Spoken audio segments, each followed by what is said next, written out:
Great. Welcome, everybody. Well, this is the chat. I mean, we're going to go through today. I suppose some of you are going to be making some comments as I go through it, but great. I'll try and respond to a couple of them, but we have got a lot to get through. So I will just kind of press ahead. Good evening and welcome to everybody. I hope you had a lovely day. And as people are joining us for Don't Blame the Butter for what the bread did, I'd like to welcome you here. Right, Lloyd, I'm not too sure why you can't hear me. I'm having some day that people are saying that they can hear me. That's absolutely great. So I am just going to start now with the presentation.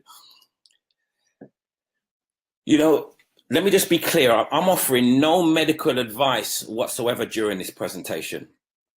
What you're about to hear is based on my opinion and my opinion only through my research.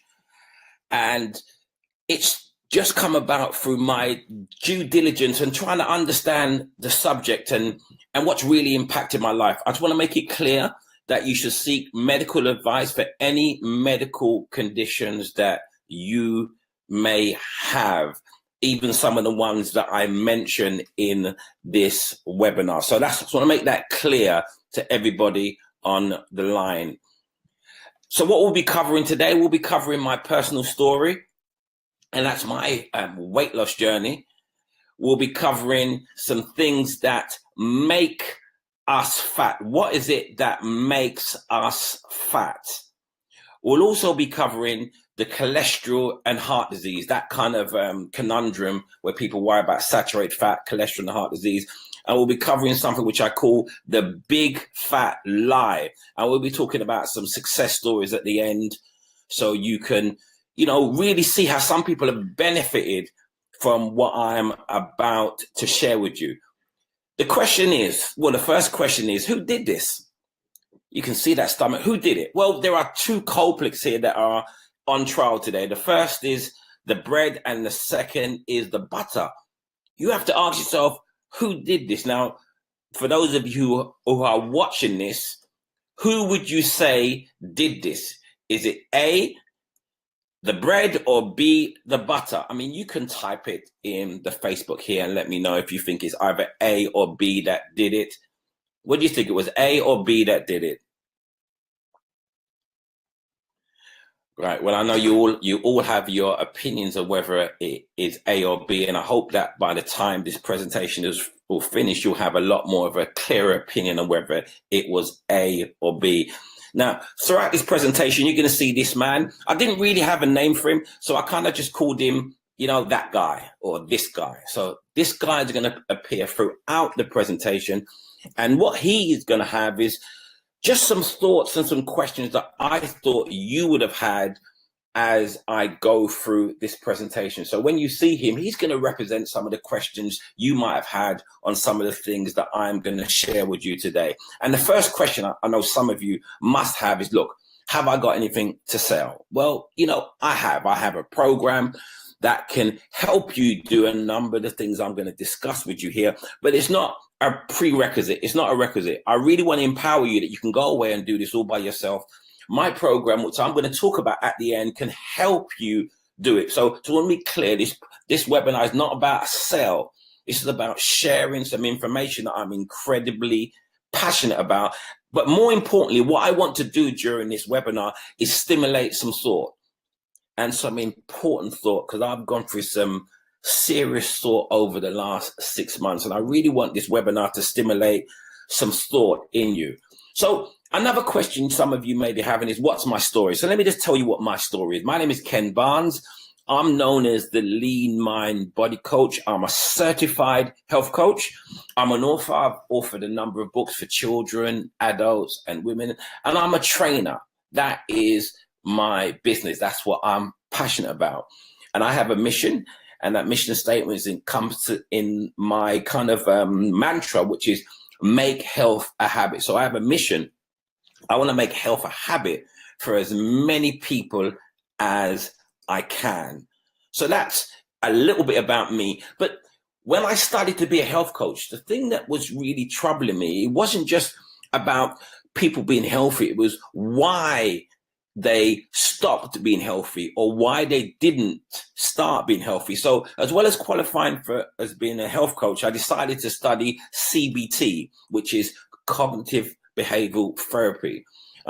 And I obtained a qualification in CBT because I wanted to really understand the habits, the behaviors, the neuroscience, the psychology behind behavior and why people do things and why they don't. And as well as studying psychology, I also read numerous books. I mean, what you see is just a few of the books that I've read. I'm actually a worm. I consume information. And these are just some of the books that I read on behavior, neuroscience, and habits, so I could gain a greater understanding of what people do, how people's values affect them, how their personal beliefs affect them, and how that actually turns into action.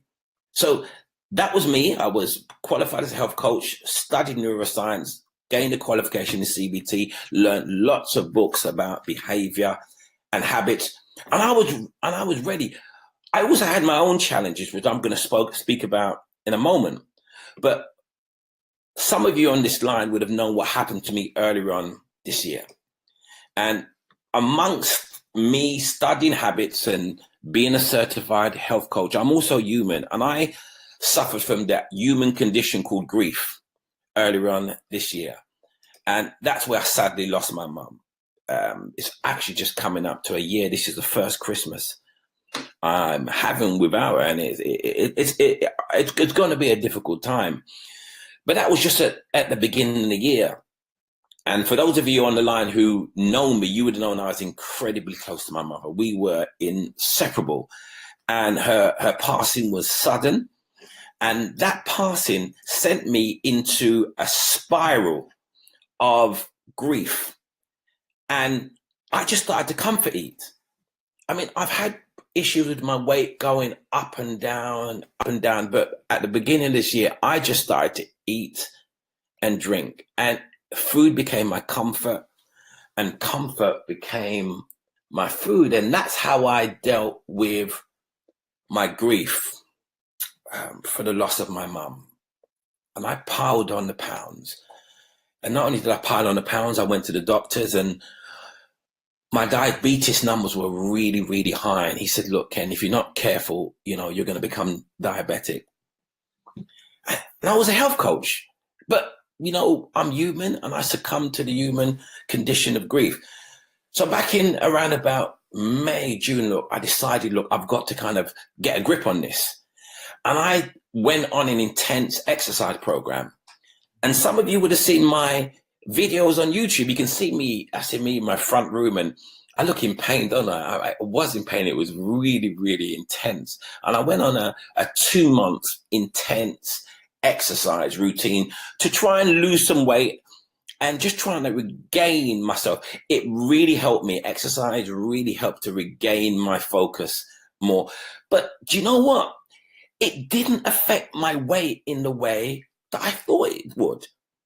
And I began to say to myself, Ken, why are you not losing weight? I mean, you're really working out, sweating, but you're not losing the weight that you should be. So I began to look a little bit more at my diet. And I started a few diet challenges on Facebook. Some of you on the line would have been part of that. But the turning point came when I began to look at something I knew about, but look at it in a little bit more detail. And that was a low carb, high fat diet. And I began to say, well, okay, let me look at this, because I've read so much about the benefits of this, well, from the outside. And I began to look at a high fat diet, and I looked at it and it talked about eating eggs, and I thought, well, God, eggs, high cholesterol. It talked about cheese, and I talked about fat. It talked about eating pork, it talked about eating bacon. It talked about eating butter, things that I was very nervous about eating prior. And because I had grown up thinking all these things were bad for you. And during my study of that, I went through what's called cognitive dissonance. And that was kind of a conflict between what I believed what I'd learned in the past, what I'd heard in the past, and what I was now learning. I mean, I had some struggles, especially when it came to the butter and frying my eggs in butter. It just kind of really didn't sit well with me in the beginning. But you know what? I continued. And this is some of the meals I used to have, or I do have. You see in the top right there, you can see a cheeseburger. That is actually under there is a cheeseburger with cheese. I mean, well, a beef burger, cheese on top, bacon and egg. Then you have a scrambled egg. Then you have steak and eggs. And then you have avocado. I mean, I used to stay away from avocados because of the fat content. And then we're talking about a good old fry up. These are the things that I was allowed to eat on a low carb, high fat diet. And it was conflicting. And even you consider chocolate cake there. I was able to eat that. But guess what? I ate all these things that I saw or I knew or I had heard previously was fattening, but still I lost weight.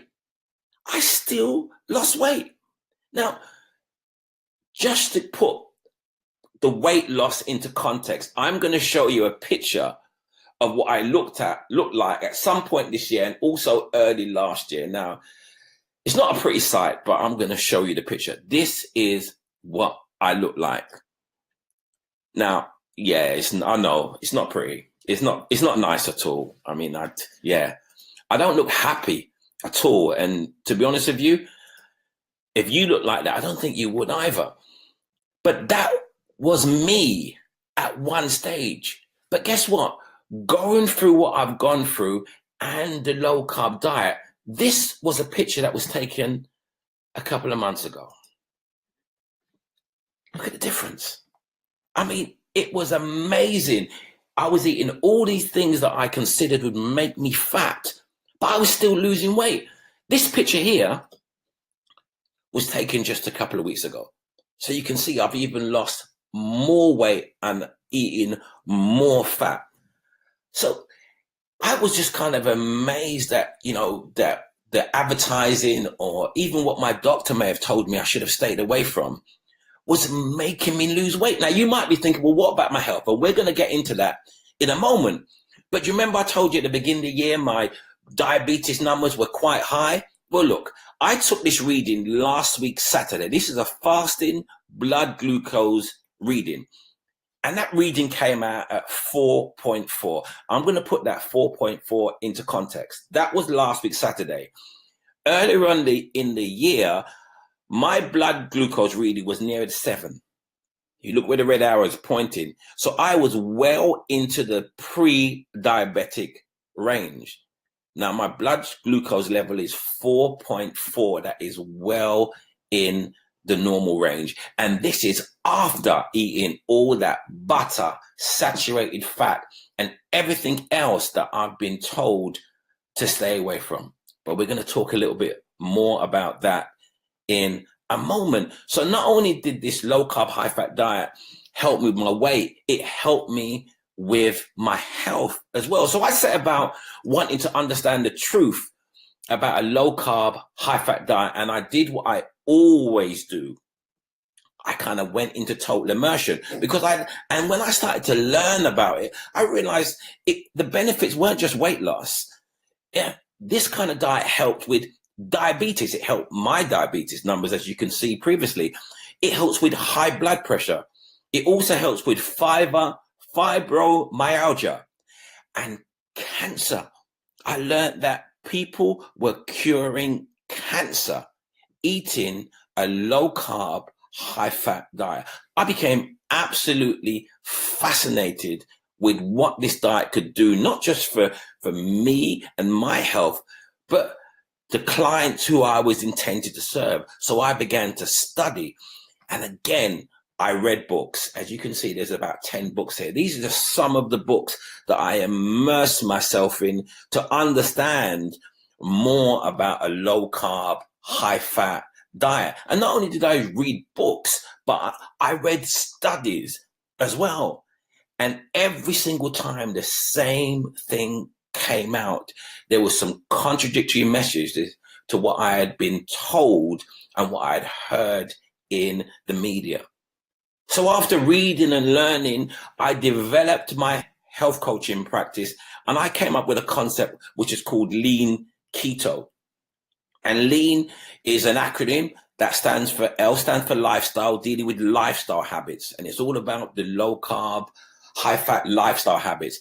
Exercise is an important part of being holistically healthy. And I'm going to talk about that in a moment. And attitude, you need the right attitude to be able to change anything. And of course, we're talking about nutrition. So I came up with a concept called LEAN Keto. And my strap line was, if you follow it, you can live longer, feel stronger, and look younger. Now, look, if you look at the picture of me between last year and now, I would say definitely I look younger. I definitely felt stronger. And I'm sure looking the way I look on the right, I'm going to live longer than what I look like on the left. So look, are you ready? You ready to hear some information that might just change the way you look at food forever? So the first question I'm going to answer is, why do we get fat? Well, there are two schools of thought about why we get fat. The first is not enough exercise, and people might want to call that sloth. The second one is that we eat too much. That might be described as gluttony. And I'm going to just run through this in a very, very, very basic way. I would encourage everybody to do their own research on what I'm sharing with them today. So the first one is exercise. Look, there are numerous benefits to exercise. I love exercise. I exercise 5 times a week. Every single week I am in the gym. So I absolutely, absolutely love exercise. There was a Cochrane review, and this review said that the health benefits of exercise include reducing blood pressure, reducing triglycerides in the blood, which are fats in the blood. Exercise also reduces the risk of type 2 diabetes, stroke, and heart attack. So there are massive amounts of benefit for exercise. Now, hold your hats. Now, for any personal trainers on the line, this is what I'm about to share with you, and this is what the research says about exercise. Exercise has many benefits, but weight loss is not one of them. Weight loss, with time and time again, research is showing that for people who are really overweight, exercise by itself is not a great weight loss strategy. So when I'm in the gym and I see these people running like there's no tomorrow, and they look like there's no change in their body. Some of you, if you go to the gym, you must have seen that. People go to the gym and you see them month after month after month, and there's no change. That's because all they're doing is focusing on exercise. And exercise as a focus will not do much for your weight loss.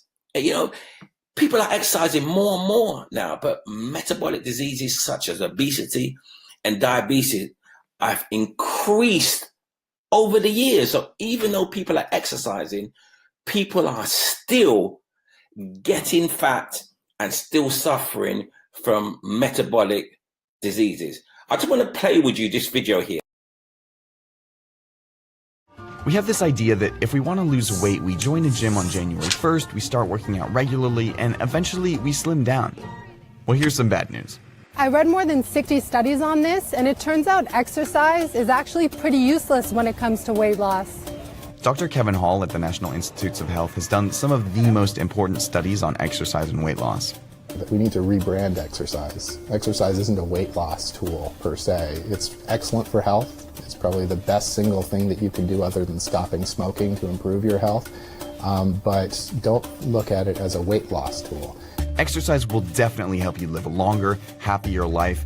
It's just not the best way to lose weight. And the reason it has to do with how our bodies use energy.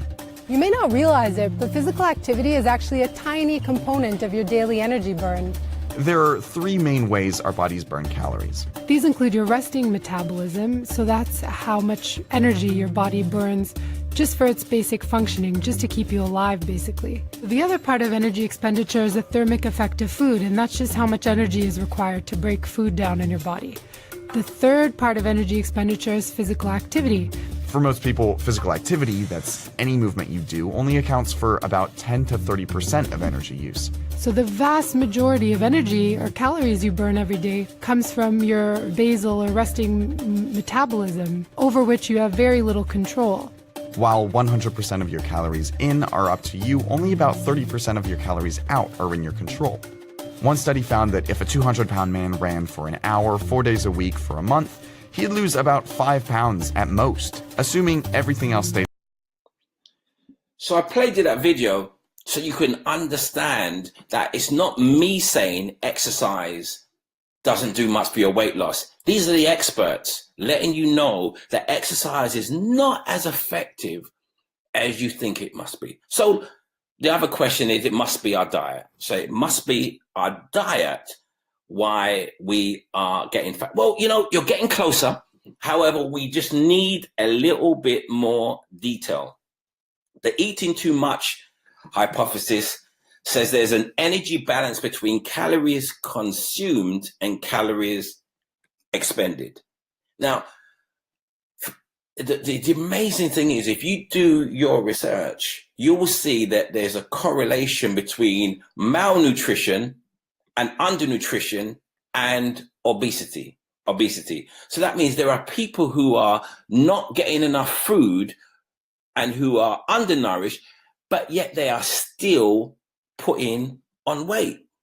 So how can that mean that people are eating too much and that's the reason why they're getting fat? Now, Coke, I don't know how many of you on the line drink Coke. It's not something I ever drink, but there was 1 year in America where Coke funded 96 health organizations that were doing research on weight loss or weight gain. Now, you tell me, if Coke is funding these 96 organizations, what findings are they going to come out with? They're not going to come out with that it's the sugar in Coke what's making you fat. They're going to come out with this hypothesis that, you know what, you're too lazy.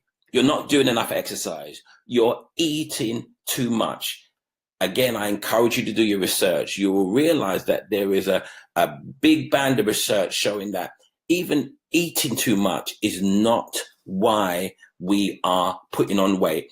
You know, I'm going to go and say, look, it's not about the question of how much we're eating. I'm going to say to you, it's about we're eating the wrong kinds of foods. And this is now where we're going to come on to some information that I'm hoping will change the way you look at your foods. Now, as far as foods are called, there are 3 macronutrients. There are protein, fats, and carbs. Everything we eat come under those 3 macronutrients. And just for a question, how many of you might say we don't need protein? How many of you would say we don't need fats? How many of you would say we don't need carbs? There's one of these macronutrients that we do not need, that is not essential in any way. And that macronutrient is carbs. We do not need carbs. We do not need to eat carbs in the sense of refined sugar. And when I say refined sugar, I'm talking about sugar and sweets. I'm talking about refined sugar that comes in soft drinks.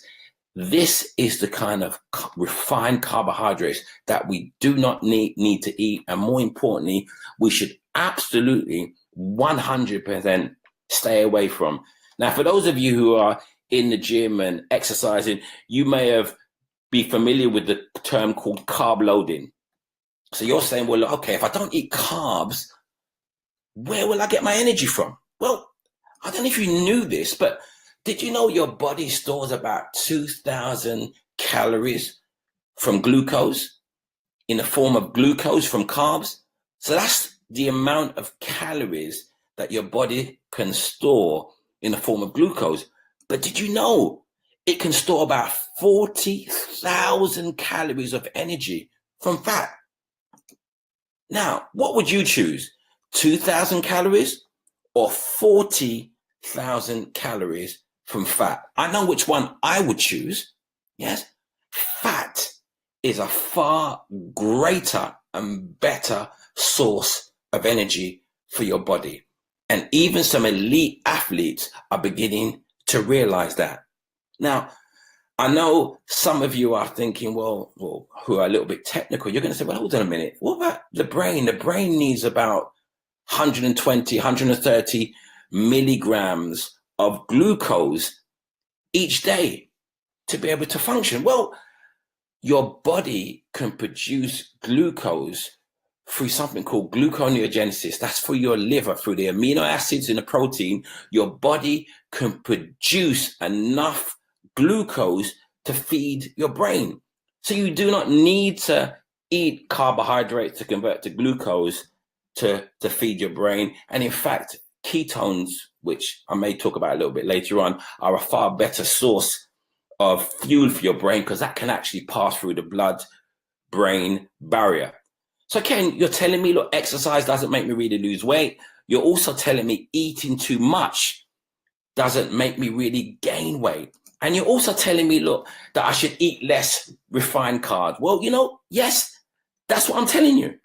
That's exactly what I'm telling you. So I know the next question is, so what is it that makes us put on weight? Well, it's something that's called the master hormone. When I was doing my health coaching, insulin was referred to as the master hormone. I never really, in the beginning, understood exactly holistically how important insulin was. But throughout my health coaching and throughout my study, there are 3 words that have been associated with insulin. And those 3 words are stable insulin levels. And what that means is whatever you do whatever you can to keep your insulin levels stable. I mean, all the researchers who I've come across, I mean, they've always said if there's one measurement that they could measure that they would love to keep under control, and that is insulin. Because insulin has a correlation, or hyperinsulinemia has a correlation to so many diseases. I mean, I won't go into that now, but you can do your own research. So as human beings, we need to do what we can to keep our insulin levels stable. So I know the next question, the question you're asking is, what role does insulin play in me gaining weight? So let me just explain how insulin and carbohydrates work. So look, you eat some carbohydrates, the carbohydrates converts to glucose in your body. What then happens? Your blood sugar rises in response to the glucose in your body. And then what happens? Your insulin secretes, your pancreas, secretes insulin, because that then wants to distribute the glucose around your body. The glucose is then stored in your liver and your muscle, but your body can only store a certain amount of your blood sugar, your muscles can only store a certain amount of glycogen. Your liver can only store a certain amount of glucose. What happens to the excess? It's stored as fat in your body. And that's why we get fat. Insulin is actually a fat storage hormone. That's what it does. It stores up fat for when you may need it in the future. But not only does it store up fat, it actually restricts your body from using fat. So I know what you're thinking now. You're thinking when you eat refined carbs, your blood sugar rises, causing your insulin to store fat in your body. Well, yes. And if you were thinking that, give me a touch, because I think you're beginning to see and realize that what I have come to realize when it comes to the quest of my diet and the foods I eat and how they affect my body. So the next question I know you may have is, so won't eating fat have the same effect on my insulin level? So let me just show you what happens when you eat fat. This is what happens. You eat some fat, yeah? The fat does not convert to glucose, yeah? It doesn't convert to glucose. And because the fat doesn't convert to glucose, there is no rise in your insulin blood sugar levels. So no insulin is secreted from the pancreas.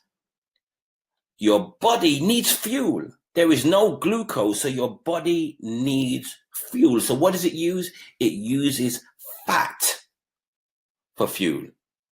Because remember I said to you, fat is also a source of energy. And when it uses dietary fat for food, it also releases fat from your body, from your fat storage to use for fuel. Because remember I said insulin is a fat storage hormone for when it's needed. So because there's no glucose, there's no insulin rise, your body can then use fat for fuel. And when your body uses your fat for fuel and your insulin levels are stable, you lose weight.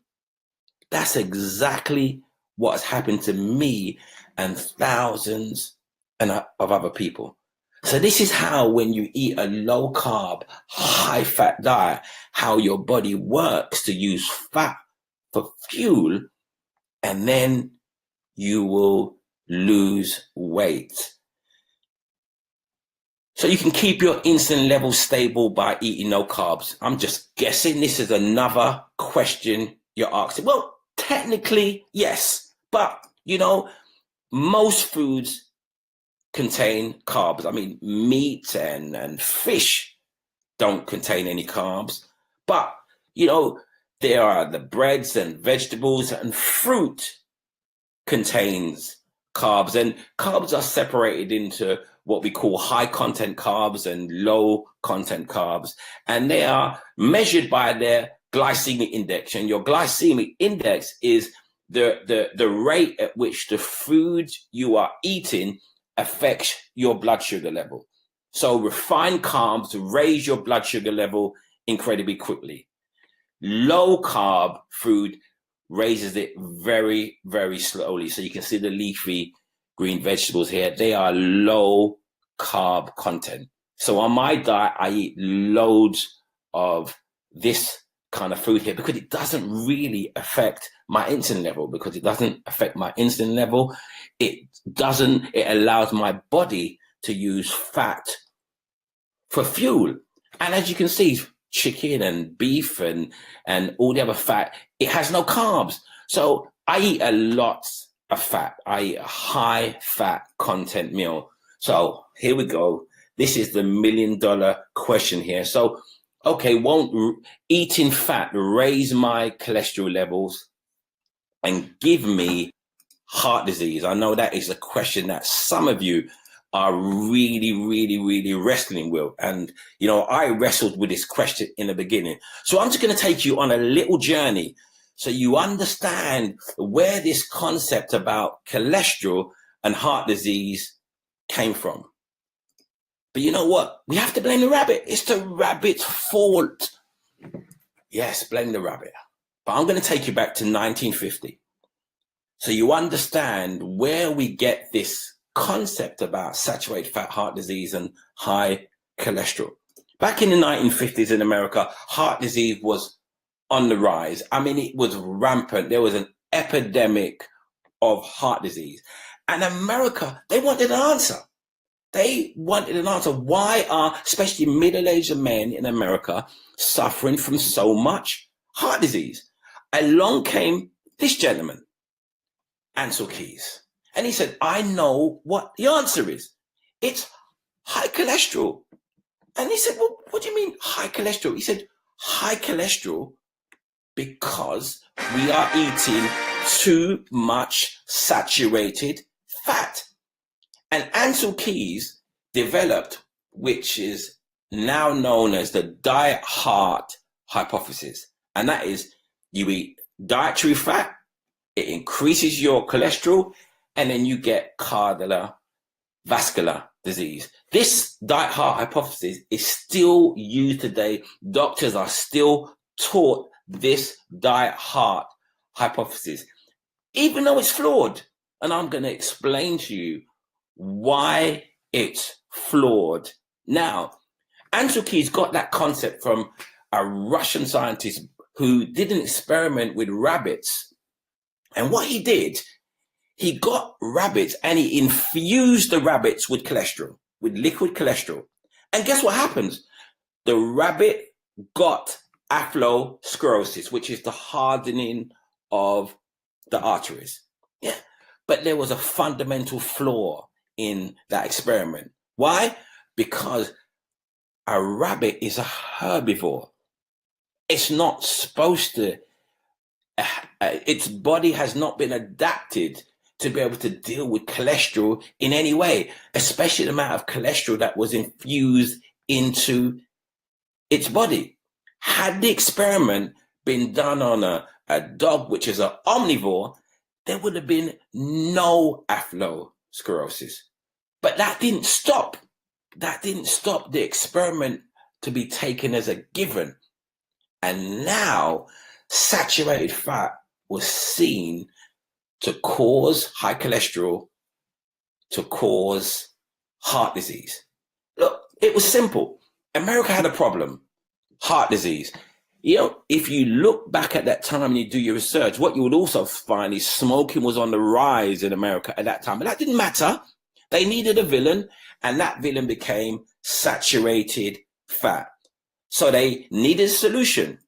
And that solution, Andrew Keyes gave them, and that was the diet heart hypothesis. Now, Andrew Keyes was so convinced that high cholesterol led to saturated fat that he set about trying to prove it in a series of what's called epidemiological studies.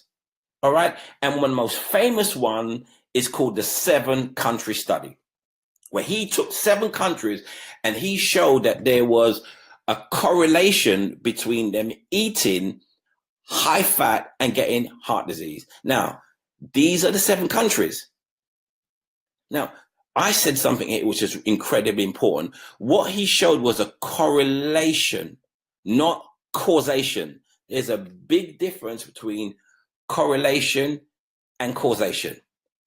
But they still embrace the study. But not only was that part of the correlation and causation missed, Andrew Keyes did not study 7 countries. It was actually 22 countries. But you know what he did? He picked out the 7 countries that met his hypothesis. In science, it's called scientific bias. We would call it cherry picking. Now, I encourage everybody on the line to do your own research. You can Google the 7-country study. You can Google Andrew Keyes. You can see if what I'm telling you is the truth. The 7-country study was flawed on so many points, but that didn't stop America embracing its findings because the public needed an answer. So I know what you're thinking now. You're saying, well, look, let me get this right. The hypothesis that presents the case between saturated fat, cholesterol, and heart disease is based on flawed science. Is that what you're telling me, Ken? Well, yes, that's exactly what I am telling you. That hypothesis is based on 100% flawed science because he did not prove it. And I'm just going to share with you a video of not me saying it, but just have a look at the video and you'll hear some other people letting you know how the hypothesis was flawed. If you could pack all of human history into 1 year, we've only been farming and eating grain since about yesterday, which is when we became shorter and fatter. We only started consuming processed vegetable oils about 10 minutes ago, which is when heart disease became our #1 killer. So after examining all this human history, the experts came to the obvious conclusion. We need to eat a lot more of these. And so they convinced us that human health depends on foods we didn't eat for more than 99% of our entire existence. How did this happen?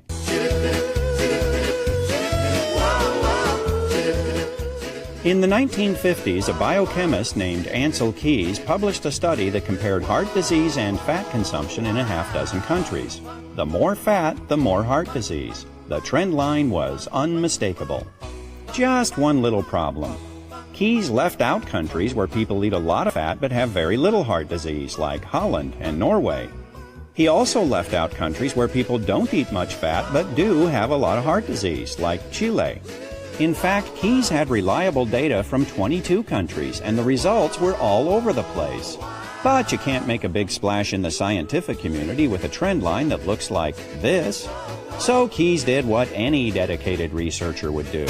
He threw out the data that didn't fit and published his results. His punishment for this bit of scientific chicanery was to get his picture on the cover of Time magazine. Keyes became known as the father of the lipid hypothesis, which says that eating saturated fat raises the cholesterol in your blood, and high cholesterol in your blood clogs your arteries and causes heart disease.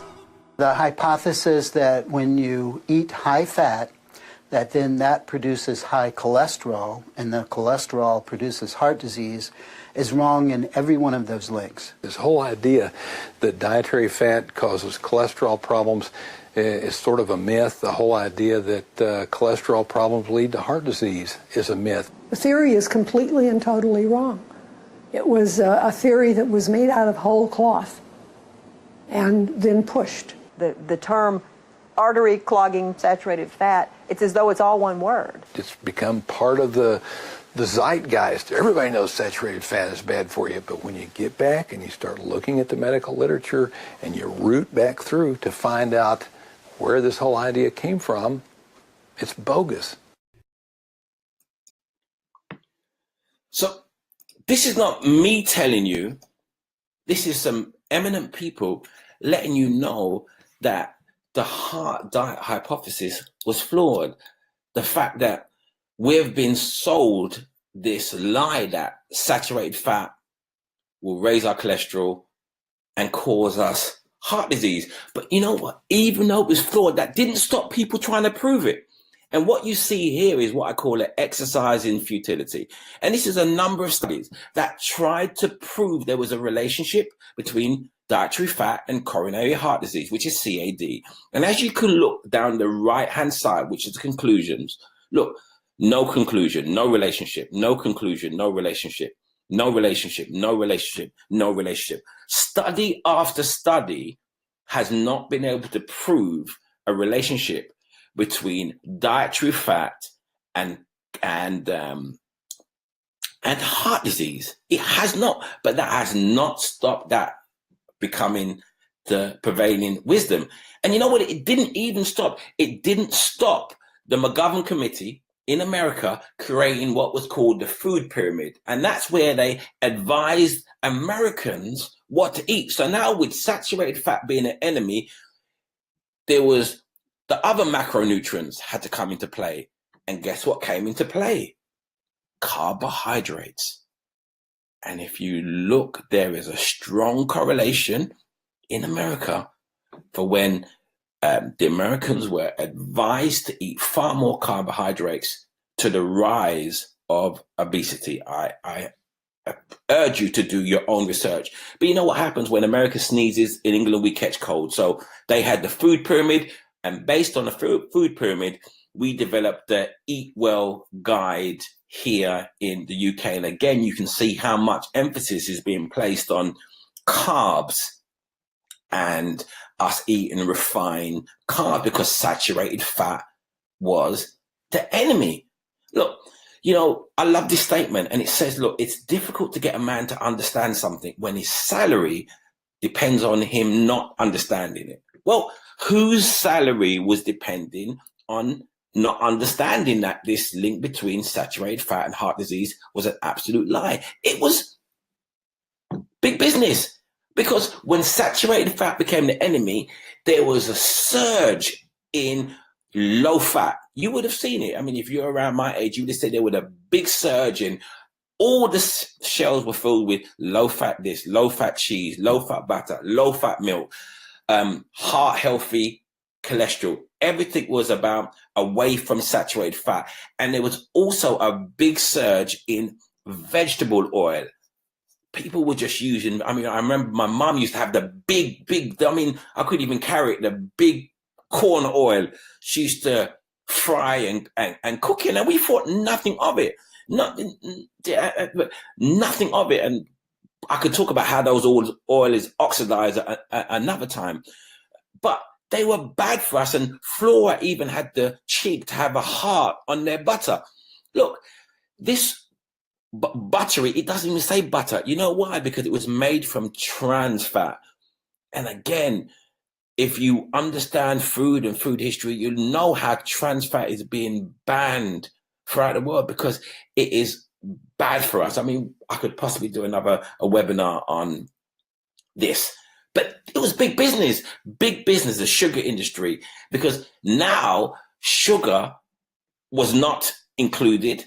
It was saturated fat was the enemy. And we were sold to go and buy low fat, which was fortified with chemicals we couldn't even name, which sugar we couldn't even pronounce because they came out with so many sugars, which with dextrose on the end. We didn't even know that we were eating low-fat food, but laced with sugar that was making us fat. It was just absolutely horrible. And these are the people that pushed to our parents and then us that eating saturated fat was bad for you and that we should eat this vegetable oil, low fat, and even margarine. I know you remember. Do you remember margarine when it was all the rage and all of a sudden, oh, don't eat margarine? That's because they came to the conclusion of trans fat. Look, I have to touch on cholesterol because it is something that everybody who goes on this kind of diet is worried about. What is cholesterol? Let me just touch on cholesterol briefly. You know, cholesterol is kind of separated in popular opinion into two forms, which is HDL and LDL. HDL is high density lipoprotein. LDL is low density lipoprotein. But this is too basic. I mean, there are numerous forms of LDL. More importantly, there's something called VLDL, which is very low density lipoprotein. And lipoprotein is something which carries your cholesterol through your body. Just a quick note on this. There are so many studies at this moment that are showing that people with high cholesterol are living longer. It's not causing them heart disease, but they're living longer, especially over 50. You Google it, high cholesterol and living longer, and you will see the studies. I could go into LDL, and some of you are having your cholesterol measured. They're measuring your total serum cholesterol, which is your total cholesterol.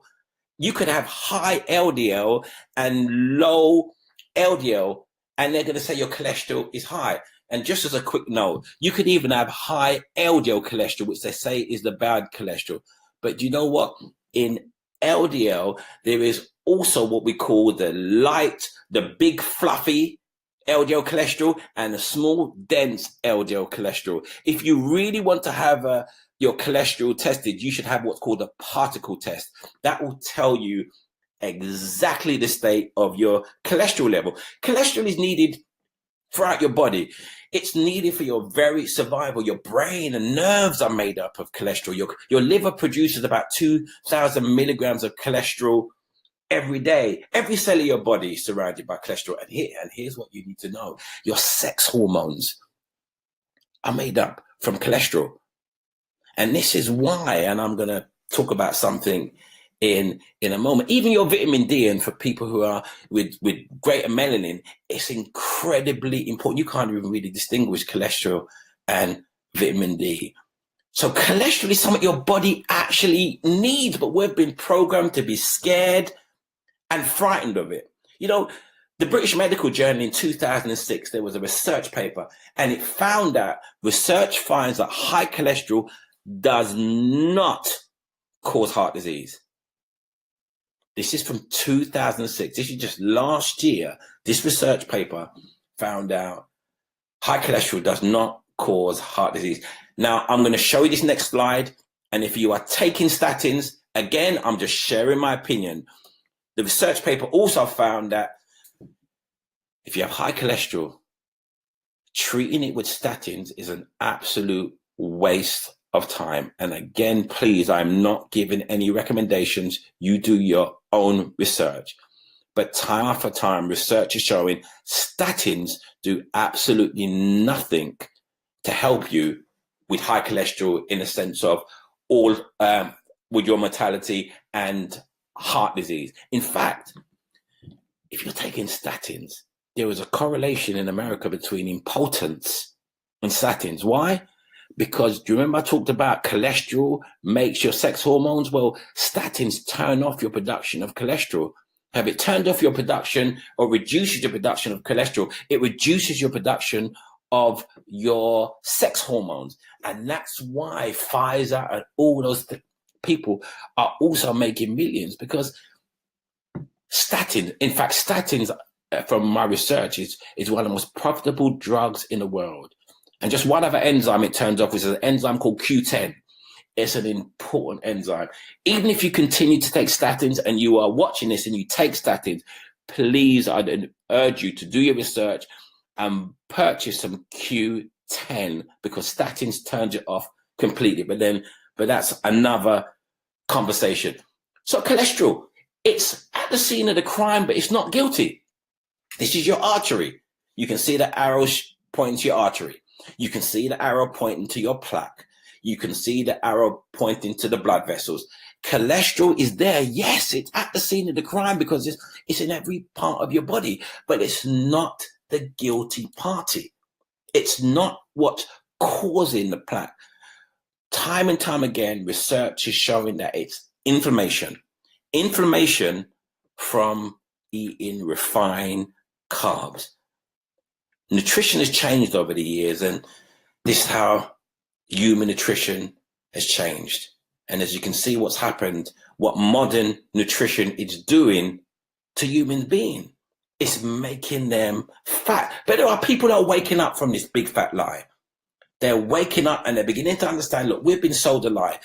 Big pharma, big food, government, it's like the Matrix. We're taking the blue pill and we're waking up and we're beginning to realize, hold on a minute. No, you're saying this, but people are getting heart disease. People are still getting diabetes. People are still getting fat. So something's not right. And they're realizing that saturated fat or butter is not the guilty partner. It's bread. Not just bread. We're talking about refined carbohydrates, sugar, these soft drinks, and gluten. I mean, I'm not going to touch on gluten in this webinar, but gluten, whether you suffer from celiac disease or not, do not eat anything with gluten. It is absolutely bad for you, whether you're gluten intolerant or not. But possibly we can talk about that another time. So what you may be thinking is, look, what I've heard so far makes sense. It's a lot to take in. I understand it's a lot to take in, but what action can you take? Well, you can bant. Gosh, God, I know what you're thinking now. Bant, what's Ken on about bant? What does bant mean? Well, let me introduce you to this gentleman here called William Banting. This guy was born in December 1796, and he was 64, and he weighed 202 pounds at 5.5 inches tall. That is a lot of weight. And he wrote this letter on corpulence after losing, there's a letter called Letter on Corpulence. Google it yourself. And the reason why he wrote the letter is because he went to the doctor and the doctor advised him to stay away from refined carbs. And he lost 46 pounds, 12.25 inches off his waist. He published this pamphlet, Letter on Corpulence. It sold over 100,000 copies in England, America, France, and Germany. This guy died at 81, and he maintained his weight loss for 19 years. So this is what I try to say to people. The way I'm living now is not a diet, it's a lifestyle. This is how I intend to live my life. This guy did it for 19 years, and he kept his weight off. And the word bant became known as to diet. Again, Google William Banting, Google Letter on Corpulence, check out what I'm saying. And these individuals, these are just some of the success stories of people who have taken a blue pill, who have realized, hold on a minute, I'm going to stay away from refined carbs. I'm going to eat a low carb, high fat diet. And they have lost incredible amount of weight. These are just some of the pictures I found on the internet. But some of you would have known through watching me on Facebook, I've had a series of diet challenges. And I'm just going to share with you a couple of comments. And I know Edam's on the line now because I saw that she's on the line. And I just took something from her statement from a 7-day challenge or a 14-day challenge she did with me just a couple of months ago. And she said, the results were shocking. I've tried many diets in the past. I did not like any of them due to the struggles they come with. But the low carb, high fat diet program has helped me tremendously in many ways to lose weight and change bad habits. And here it is. She said the only reason why she gave it a try because she didn't believe she would lose weight. I know you're on the line, Edam, because I saw you log in. And I'm so pleased that you have found this diet successful. And I see you in the gym and you're really, really coming along. Trudy is another person who came on the program. And she said, look, as the days went on, she was feeling better within herself. Her health started to improve tremendously. Here it is. She has precocious anemia. And she was struggling to keep awake during the day and the evening. She couldn't get up in the morning. But to her amazement, she found herself getting up at 5 a.m. in the morning. And this was only after about 7 days on a low-carb, high-fat diet. There's also Janet. Yeah. Janet says the experience really encouraged me to change my mindset about how she viewed food and what she ate. She also lost weight during the process. Here, 11 pounds Janet lost. Brought her down to 10 stone, from 10 stone 7 to 9 stone 10 pounds. She feels she has more energy and obviously she's going to be feeling a lot more confident. And just finally, one more. This is Maureen. Maureen is more than likely on the line as well. And she said she started this low carb, high fat journey on the Monday. And by the Thursday on weighing herself, she was surprised to discover she had lost a few pounds. She had lost weight. Her joints felt more flexible and there was no hunger pangs, I should say. And that's the great thing about a low carb, high fat diet. You don't feel hungry, but you're losing weight.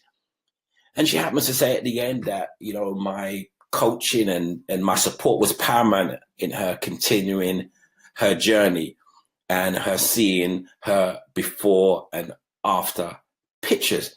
And these individuals were helped by a low carb, high fat diet. So look, how can I help you? How can you help yourself? Well, you can do your own research, but I can help you. I can help you because during the month of January, I'm holding a series of 7-day keto low carb detox challenges. This is just going to be for 7 days. You can test it out, but believe me, during the 7 days, you can definitely lose weight, manage your sugar cravings, and it'd be a great time to detox from all that eating in over the Christmas and New Year period. They're going to be on dates from the 6th, 13th, 20th, and 27th. You know, it would have been normally 47 pounds, yes, but I'm going to show you, I've reduced the price because I really want as many people to be able to at least experience it. Look, you're going to have a meal plan set out for you, 7-day meal plan. You won't have to make any guesses whatsoever. It'll be set out. There'll also be a 7-day workout plan that you can follow because as much as exercise doesn't make you lose weight, it's an important part of your holistic living. They'll be gluten-free. Even if you're a vegan on the line, if you're a vegan, we have meal plans for vegans that don't include any meat whatsoever, shopping lists. There's also a mindset program. We have an online coaching program, not based on Facebook. This is a coaching platform that's been developed outside of Facebook where you're going to get community support and group coaching from me. There's we have a education library and you're going to have education and tips and daily inspiration. Anybody who's been on the line would have known the experience.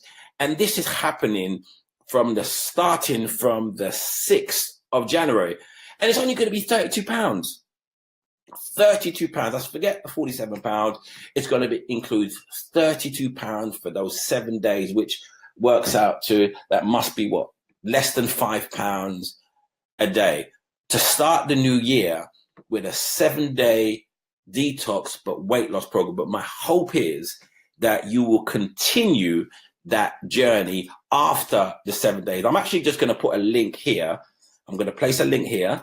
Yeah, there's a link here where you can go, and if you want to, you can go and book any one of the dates, whether it's the 6th, whether it's the 13th or the 20th. You can go there and book it. There's also an option on there for you to have coaching with it as well. If you wanted to have coaching, there's an option there as well. But this is the basic package here.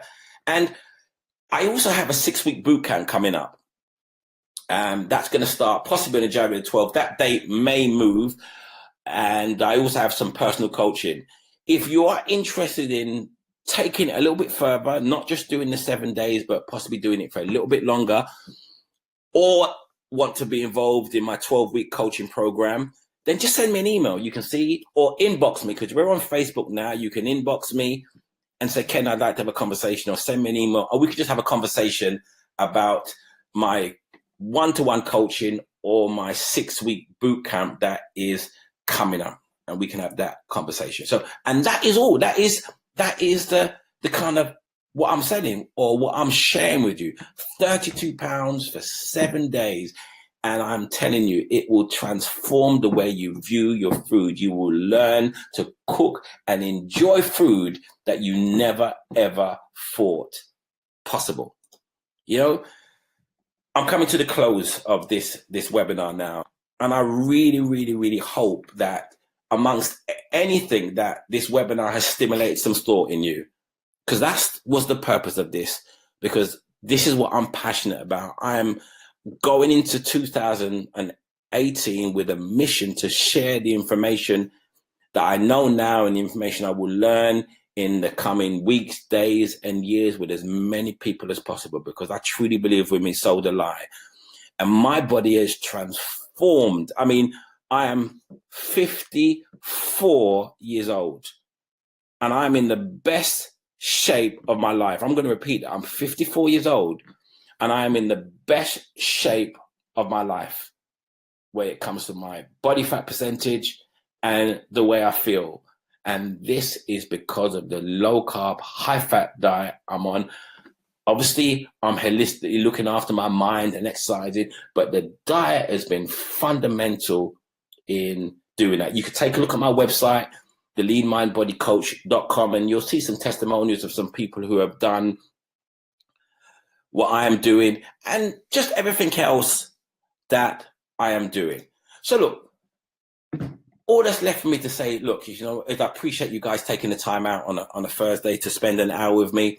I really hope the webinar has been informative. I hope it's stimulated some thought in you, and you'll go away and do your own research. I hope it's not the last time I get to speak with you. I do plan to hold some more of these webinars in 2018, possibly going into some more of the aspects in a little bit more detail. But all that's left for me to say now is, listen, I wish you guys a phenomenal Christmas.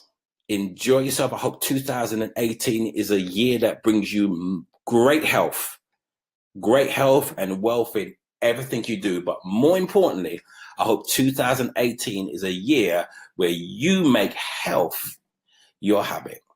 Bye for now.